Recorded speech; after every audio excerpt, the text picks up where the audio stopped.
think you've just come up with the first spoonerism of the carnival too, Roy. Jogan Rosh. Let's call him Rogan Josh. Good on you, mate. See you Tuesday. Okay, thanks, Pete. Dan Malicki and Gary Willits in the commentary box. Yes, I've moved him pretty quick here, Peter. But if you see Shane Dye, ask him if there's any chance of them running Tie the Knot and blinkers in the Cup. I just wondered if they might try a one-eyed blinker on him. I know every so often they do trial him in blinkers. I noticed before the Cox Plate. And it might just make him go a bit straighter. I know the late Colin Hayes used to often put one-eyed blinkers on horses, Dan. Well, Jeune, the gear change they made to it was beneficial. He's got 58 kilos in the Cup too, Tie the Knot, so you look at the weight difference between he and Rogan Josh, it's a big ask, isn't it? Yes, I like Set to go for the Salinger Group 1, 1,200 metres. Problem out wider in gate number 13.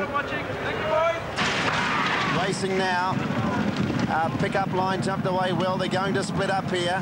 There's about 7 of them coming down the grandstand side of the track. Far Rain, Pickup Line, Natois, Major Victory. Go the Grey, French Clock, Kidman's Cove. Down on the flat side of the track, and Magic Music, as usual, has got plenty of early toe and is going to lead the Grey, which is Paint. Up there was Sports, then came a Point. Star System is down on the rails. Next was Toledo from Unrun, and Caniana's getting back a little bit. She's back to last of the main group on the flat side of the track. They're running over the 600-metre crossing now, and it's Magic Music on the flat side, leading Paint, Sports, Star System, then came a Point. Next out wider was Toledo from Staging, Caniana and Umrun. Down the grandstand side, Pickup Line just in front of Far Rain, Natois, Go the Grey, Major Victory, French Clock and Kidman's Cove, 300 to go. Magic Music on the flat side led 2 lengths, but here comes Toledo and a Point. Caniana makes up ground. Down the grandstand side, it's Far Rain in front. The inside, Toledo a Point, but it's Far Rain in front. The grandstand side's in front. Far Rain's clear and is going to win. Far Rain drawing away. What a big effort this from the 3-year-old filly. Far Rain scored it by about 3 lengths. Toledo's run second, nearly a dead heat third between Caniana and Natois. Then came a Point, Star System Staging, Umrum, Paint, Magic Music knocked up, and then Sports, Kidman's Cove. Well back go the Grey, Major Victory, Pickup Line and French Clock at the end of the field. Well, isn't she something, Dan? That was a brilliant win, and I think she might have just about broken the track record. 1:07.9. Well, that's in the top 3 fastest times they've ever recorded here. Just outside. And that's Far Rain, a filly that was having only her 5th start, and she bolted in. Incredible win. Raced away because Pickup Line made the speed down the grandstand side, and she's won it clearly from number 1. Toledo's definitely second, and third, I found it very hard to split. They're wide apart, Caniana and Natois, and it does go to Caniana, number 12, third. And here they are. You can see here Magic Music's just getting a bit tired. Toledo here is going to the lead, and here's Far Rain right on the outside, and look at it get away. And Brett Preble, he's delighted when he goes past the post. He just gives that little whip wave. You can see him just right on the post. And that's a Group 1 win, Brett Preble and David Hall, and what a barnstorming finale from this 3-year-old filly, Pete. Yeah, terrific performance. Look at the smile on the face of David Hall, first and third, and that winner is something out of the box. She's very, very special. I mean, from day one, Pete, she's never ever been headed on the track. Natois was the first horse to get past her at Caulfield, and it's just look, it's a fantastic feeling to win a race like this on Derby Day. Now, what about the gate? She drew 12. Was there ever any thought of going to the flat side row? Look, it's something that worries you from day one. You just never ever know what you're going to do with the straight. I mean, I walked it this morning, and there's divided opinions. There didn't seem to be a lot in it. The wind started to blow up a little bit. This filly's been down the straight a couple of times. She's super tractable and comfortable down here. At the finish, Peter, I said, Brett, find out where the other blokes are going and don't get knocked over. I don't care which side you come. Well, he did it beautifully. We're going to hear from him now. Well done, David. Thanks very much. Here is Brett Preble with John Lance. Yeah, Brett, you were just saying she's something special, this filly. Yeah, she's, John. She's got a touch of class and a brilliance that, like, you know, most 3-year-olds haven't got. You know, she's just a very strong filly. I can race right there. Got an explosive finish, so I can't catch her. And Brett, you said you led all the way. Like, Magic Music is a flying machine, isn't it? You led it all the way. Yeah, led it all the way. I said to Dave, I want to go outside because I want to be on my own and let her settle. How good is she? Group 1 and her 5th race start. Yeah, she's pretty special. Yep. Good on you, Brett. Thanks. You got on a good one there. Yeah. He is on a good one, and let's hope for the sake of Brett Preble he can stay on the good one, because she is very, very good. Jen, a thought just flashed through my mind as we watched the replay here. She finished off her race so well. Remember over the carnival last year we saw a flying filly called Iska, and then she came here and cleaned up in the autumn. this filly could do the same thing. Well, David Hall, you just spoke to, has an enormous opinion of her and just the way she's won with authority. And Peter, the time she's run was outstanding as well. Well, the track record here is 1:7.5, which is held by Gold Ace. Now, this filly has run 1:7.9. Gold Ace, I think from memory, was on a rock-hard fast track. Far Rain's run 1:7.9 on a good track at her 5th race start. She's still learning too. Amazing. Very good filly. She is a super filly. Far Rain, number 16, Brett Preble is the winning rider. Second placing going to number 1, the very honest Toledo, Stephen Arnold. And third home was number 12, and that was Canny-Anna Greg Child. So David Hall, first and third, and he's pretty happy about it. Yes, and you can see there she's got quality written all over her, hasn't she? Yeah, we're going to be hearing a lot more of that name. Brett Preble brings Far Rain back to scale in the third of our Group 1 races, the Salinger Stakes. We'll go to a break. You're watching Network 10's live and exclusive coverage of the opening day of the Melbourne Cup Carnival from fabulous Flemington in Melbourne.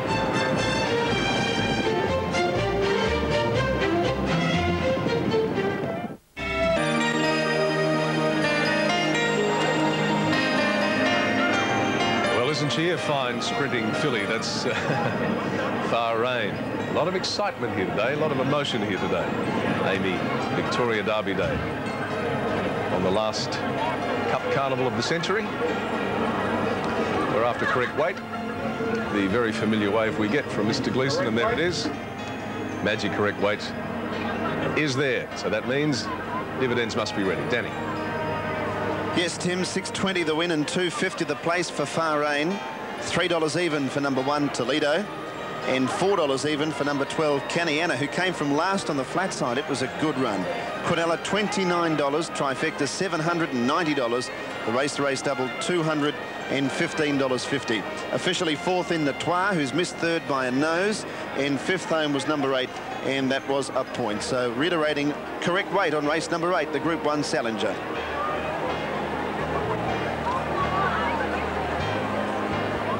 Well, thanks very much for that, Dan. Well, down here in the bookmakers' ring, and the bookmakers are taking a while to frame their market for the last race because they did cop a bit of a battering late for Far Rain. It was a shortener by a couple of points, but they did get plenty because the money went astray on Kidman's Cove. An open race, the last. It's another one of those tough ones. Black Bean is anticipated to open up favourite. And Tim Webster, I've found the Quinella for you, my friend here.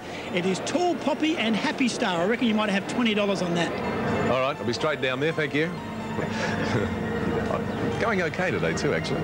Timmy Gossage and Peter Hayes has joined me, and well, what a day. Yep, it's pretty good, Tim. Yeah, it is pretty good. Yeah. Blackfriars, when I was down in the mounting yard earlier, somebody said to me, a friend of Robert's said that it could be, if not the best, one of the best horses he's ever had. You agree?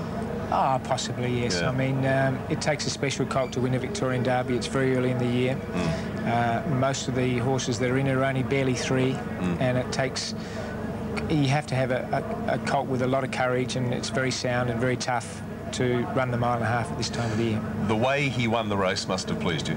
Yes, I mean, he's looked a little dour in his lead-up races, but they've all been on soft ground, so this is the first time he's got on top of the ground today, and I was very pleased with his acceleration. Yeah, here's the race here. You can talk us through it a little bit. Of course, there was a very long and very involved protest from Shane Dye, and as Peter Donegan said, he put his case pretty well. But what were you thinking at the time? I was a little nervous going into it because I didn't realise there'd been any interference at all. And a matter of fact, Greg Charles didn't realise there'd been any interference either.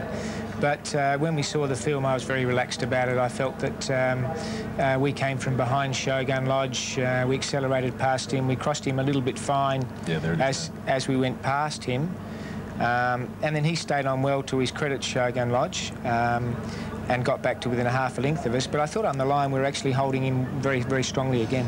Yes, well, as you said, a lot of people think our coverage in the room is very dramatic, and it is. And just for our viewers in North America, because we have a lot of them during this week, just looking at that shot again, I mean, Greg Childs saying that Shane didn't have to check was obviously an important point. Yes, that's correct. Greg, Shane, all he had to do was just stopped for about a stride or two. Yeah. But the significant thing, of course, was that rounding the home turn, Shogun Lodge was a length to a length and a half in front of us. We accelerated past him, ran in as we went past him. So we came from behind him and ran past him. So there was no way that they could take the race off us. OK. What happens for Blackfriars now? He now goes on to the Sydney Autumn Carnival. Very similar preparation to the Caulfield Cup winner this year, Sky Heights. Sky Heights ran second in this race last year, then went on and won the Derby in Sydney, and then came back and won the Caulfield Cup, so that'd do us. Yep. Well, just finally, it was an emotional day, I'm sure. There was an embrace between you and Robert Sangster. You're obviously great mates, and your families have known each other for many years. He doesn't like the publicity much, but now all three of you, your dad, David, and you, have won a Derby, so it must be a magnificent feeling today. It's wonderful. It's one of the races that I'm only going to be training for a short time. My brother will come back from Hong Kong sometime, I hope. Yes. and so the Victorian Derby was a race that I've always loved to win. And it's great for Robert. He's had a very tough year. He's just going through a divorce and a change of trainers in England. So it was nice for something to go right for him. It was indeed. Thanks for coming to see us. Thank you, Tim. All the best for the rest of the week. Thank you. Peter Hayes joining us. Neil Grant from Southcorp Wines is ready for the presentations for the Salinger.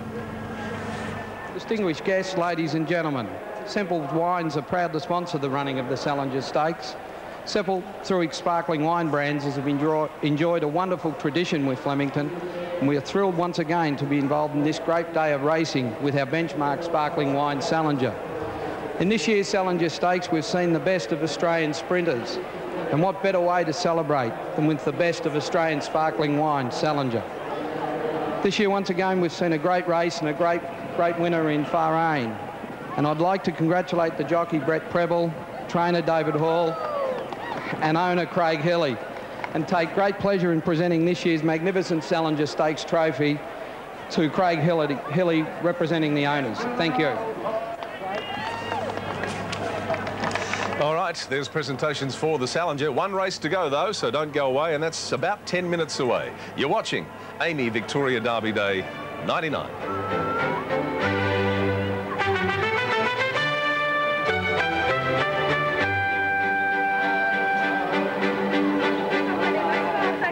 Halloween.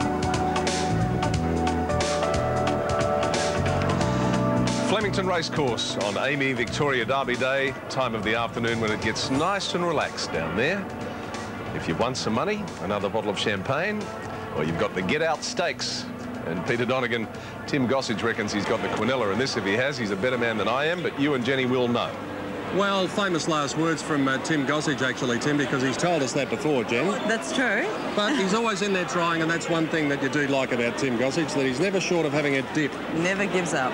What about this last? It is tough. We're going to have a look, by the way, at the dividends for the Derby and the McKinnon shortly, but the last few chances. There are a few chances, Peter, but I'm going to settle with number 10, Northern Song, the mare in the race. I think she's got a terrific chance in this. She hasn't had much luck at her last two runs. She's been quite wide, no cover last start as well, and I think she can come to go very well in this race. Number 2, Buster Jones, if he reproduces his best, he must have a chance. And Tall Poppy, number 4, for third. There's the dividends on the Victoria Derby for $1. Blackfriars $4.10 and $1.70. Shogun Lodge $1.70. Diatribe at $2.20.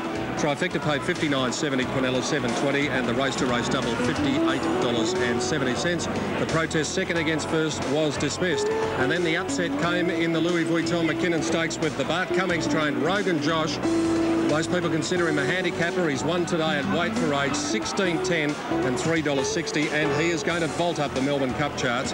Rebel $15.90, Oliver Twist $3.80, and you saw a big trifecta dividend there on the McKinnon Stakes, which was race number 7. Now the totes for the last, Zuccarino showing $41, big odds. I know he's got a few followers this horse. Amazing odds, really. He can improve, Signal. $4.90 for Buster Jones, $4.30 for Black Bean, they're in the betting. $12 for Tall Poppy and Bonotto, $18 for Star Joe, $3.40 for Strident. It's the favourite at the moment, and these pools getting right up, as you can see. Another Neptune, last start winner at Bolter's odds at Caulfield, 21. Happy Star, 42. Northern Song, the one that Jen likes, is big odds, $17. Had absolutely no luck at Caulfield. Caulfield last start.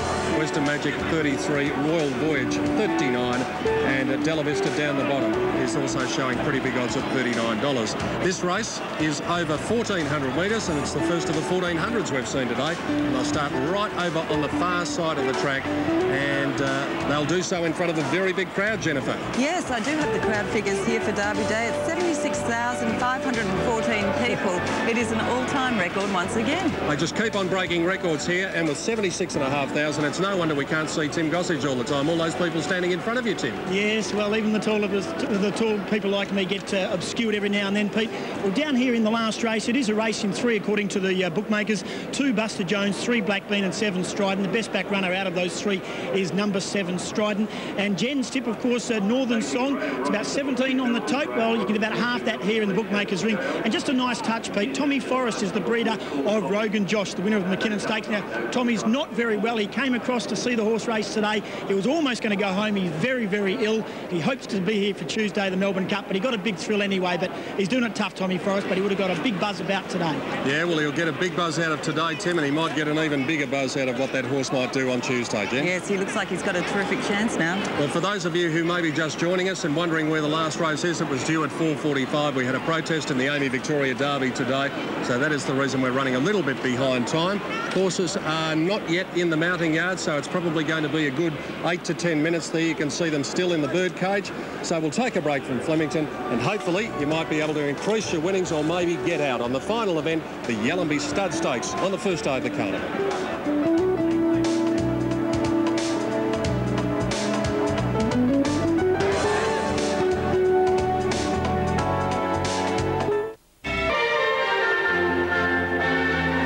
$76,500 people here at Flemington today, and one superhero. Spider-Man has also joined us. Not sure whether Superman's coming on Tuesday or not, but what a wonderful crowd it is, and they're getting ready for the running of the last race. As you can see, the runners are in the mounting yard for the Yallumby Stud Stakes, and as always at this time on Derby Day, I'm joined by Peter Woodard from Yallumby Stud. Well, this is a regular appointment for us.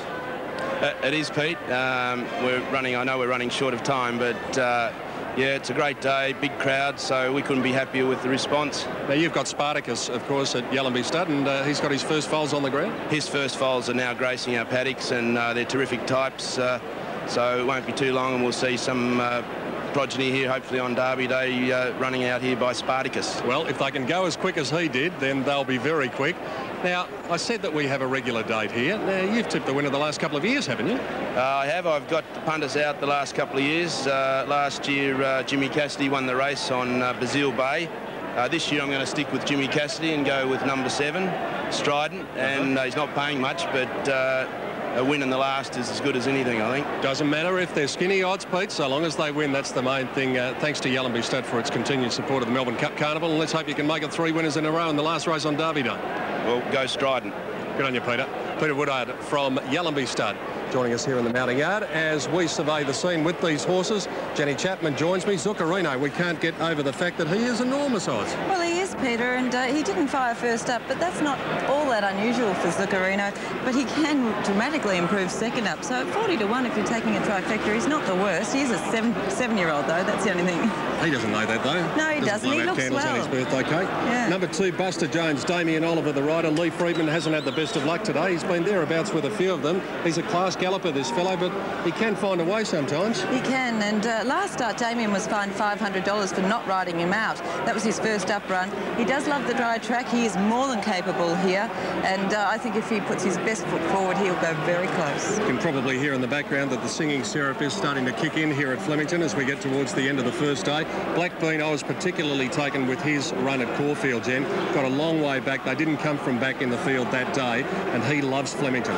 He sure does. He's had the 3 starts here at Flemington for 2 wins and a third. I thought it was a strong win at Flemington 2 starts ago. He's very fit now, and he's a good chance. What about the Kiwi trainer? Noel Eales has brought a few smart ones over the years, and he's got one here in Tall Poppy with Chrissy Muntz in the saddle. Yes, a Group 2 winner back in New Zealand, Tall Poppy. 13 starts, 7 wins, so the form is there, and 4 wins from 6 runs over this particular distance, so must be rated a very good chance. Bonotto, number 5, Stephen Ayler, the rider for Russell Cameron here at Flemington. I thought Bonotto's first up effort was pretty good, actually. A very honest type of performer, and races up on the pace, so you'll get a good sight for your money there. Star Joe finished about 4 lengths behind another Neptune at Caulfield, and Shane Dye rides here. Can he cap off what has been a frustrating day for him in a lot of ways? Sure has. Well, he was wide at Caulfield, Peter, and he ran on well again. Ran on at Flemington the start before that. He's there with a place chance. Number 7, Strident, also in the Russell Cameron stable, and Jimmy Cassidy, the rider. This is the one that Peter Woodard was tipping, and with good reason, it's going to be very hard to beat. Yes, 2 goes at Flemington over the 1,400 metres for 2 wins. Got a long way back at Caulfield, saved ground on the inside, and ran on very strongly there. Great chance in this. And let's go down to the one you like, and that is number 10, Northern Song, in the blue and pink colours. Greg Childs, the rider, having won the big race of the day for Peter Hayes. Blackfriars in the Derby, and this horse just no luck at all at Caulfield in that run 2 runs ago. Yes, I think they can team up again here and possibly take away this race at nice odds too.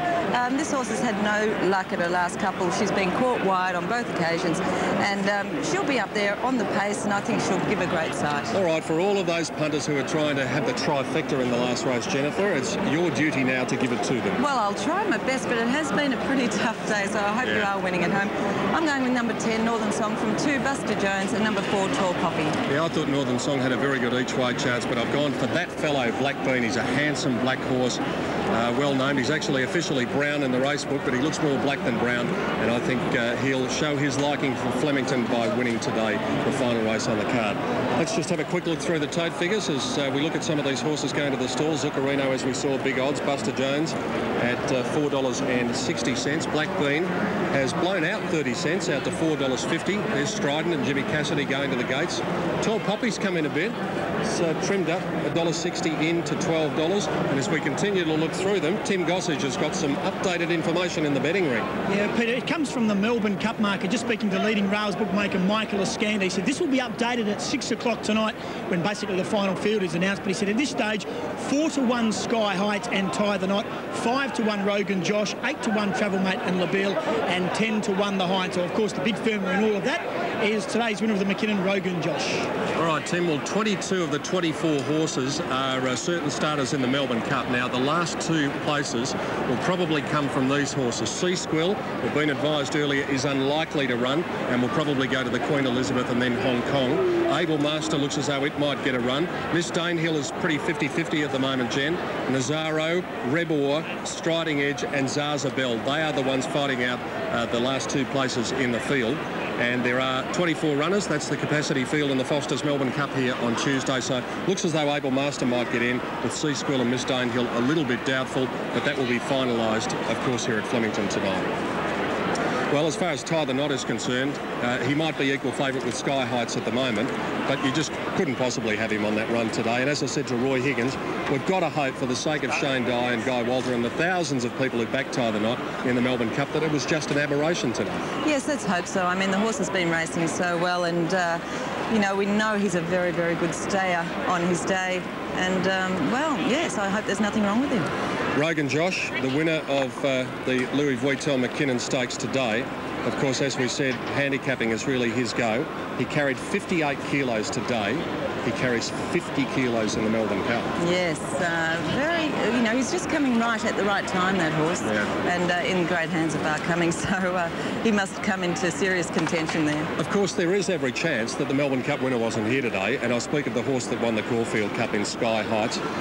We're probably forgetting him in discussion simply because he isn't here, but he really almost becomes the top pick for me now, with the exception of Rogan Josh. He's done nothing wrong.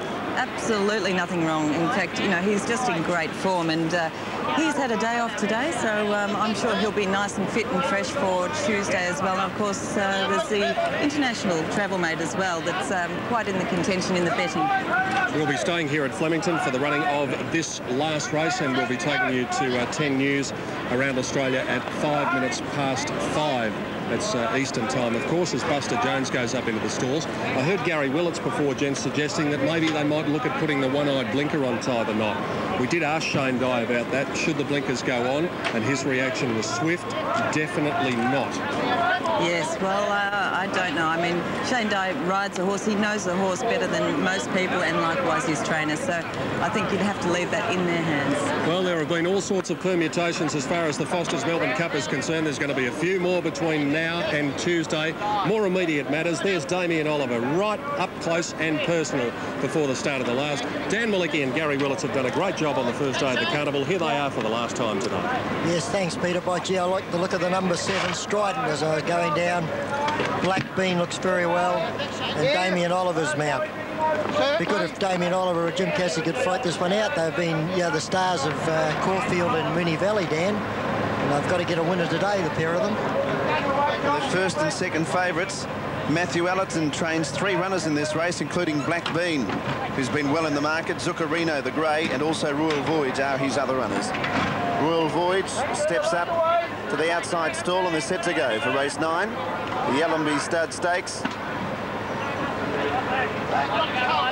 All runners are locked away.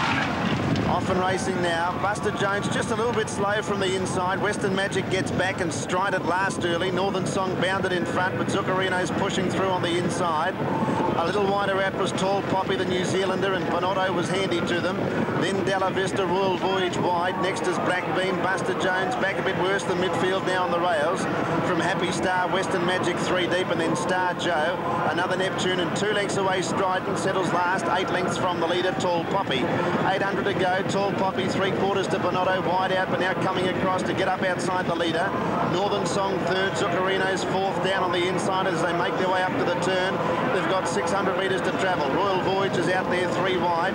It's 5th, then Della Vista, Black Bean, Western Magic. Around them wide as they came around the turn, Happy Star. Back on the rails was Buster Jones, now getting 1 off. And then another Neptune, Star Joe, and last is Strident. Into the straight, Bonotto went up and took the lead. From Northern Song, Tall Poppy looked beaten. Black Bean going through along the rails. Della Vista threading a pass through, and the outrider on the track, Western Magic, and running on Strident. It's Northern Song, Royal Voyage going for the run. Black Bean, he's got it. Strident late. Black Bean hit the lead from Bonotto, Northern Song, and Strident. Black Bean's coming clear. Black Bean first, wins it 2 lengths to Bonotto. Northern Song's just got 3rd, I think, in front of Strident. Then Royal Voyage. Next in another Neptune from Western Magic. Star Joe, Della Vista. Then Zuccarino, Happy Star, Buster Jones, a shocker, and Tall Poppy at the tail of the field weakened. Well, Black Bean, beautifully ridden by Brett Preble. He's won the last 2 races, had a beautiful run. They've run 122.5, but by gee, he went to the line strongly. He's a very good horse on a dry track. It's 3, 5 and 10 gets 3rd Northern Song after the photo, so numbers are official. 3, 5, 10. Strident coming from last and ran on pretty well, but had to go around them, whereas the winner, Brett Preble, was persisting with a rails run which almost wasn't there at about the 300-metre mark, but he had enough going underneath him, and he was able to push through and extend then, Gary. Yes, when the run came, he just did get through very easily, and he's a beautiful-looking horse.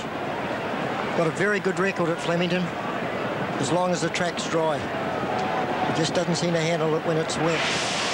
Here they are here. He's back, right back there, looking for a run here. You can just see that run between Northern Song and the pink there. Bonotto on the fence. Not a lot of room, but he's got him wound up, and he just explodes away. He's gone to the line very strongly. The numbers were in favour for Matthew Allerton. He had 3 runners in the last race. One of them, Royal Voyage, has ended up running officially 5th. Black Beans had 4 starts here for 3 wins now and has scored comprehensively. Take nothing away from Strident. There's Brett Preble. He's ended the way on a big note, double with the last 2 races of the day, including a Group 1. Tim? Thank you, Danny. Thank you very much. Yeah, that was a good win by Black Bean there. Very good win indeed on what's been a very emotional and very drama-charged day here on Amy Victoria Derby Day for 1999. And if you could see what was going on next to me, you would laugh. You would laugh.